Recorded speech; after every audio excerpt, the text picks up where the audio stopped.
1920, France, Great Britain, began administering the mandates conferred on them by the League of Nations and defining the map of the Middle East as we know it today. Worried about the influence of Arab nationalism on their possessions in North Africa, the French opted for a policy of divide and conquer by supporting minority groups. After undermining Faisal's Arab kingdom in Damascus, they created the State of Great Lebanon, as demanded by Lebanese nationalists. But facing strong Turkish resistance, renounced their claim to Cilicia. In 1925, they finally succeeded, after several attempts, in creating a Syrian state. Alexandret was given a certain amount of independence, and the Alawite territory and the Mount of the Druze was separated. Later that same year, Syria was rocked by a violent rebellion against France's influence, in the name of Arab unity and nationalism. Meanwhile, the English were more interested in reducing the cost of occupation and continued their policy of supporting the Arabs.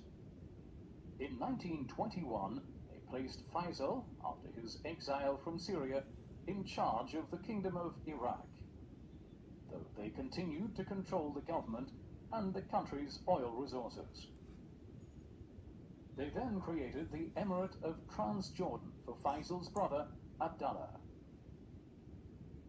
In 1924, following the defeat of Sharif Hussein of Mecca by Ibn Saud in the Arabian Peninsula, part of the territory north of Aqaba was transferred to his son Abdallah.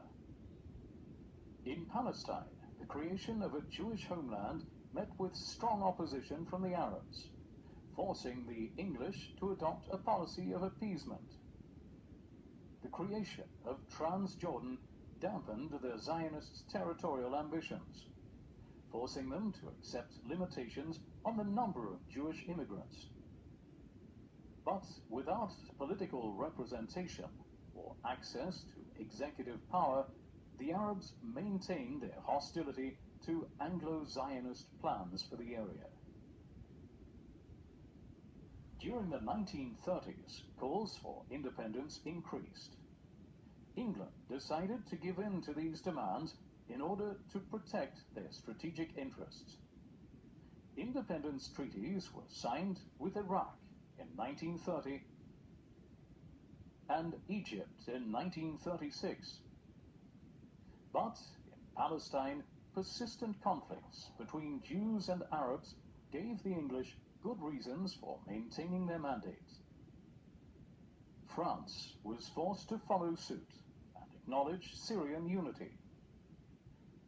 In 1936, it signed treaties with Syria and the Lebanon, on the same lines as the Iraq Treaty, which the French Parliament, facing war in Europe, refused to ratify.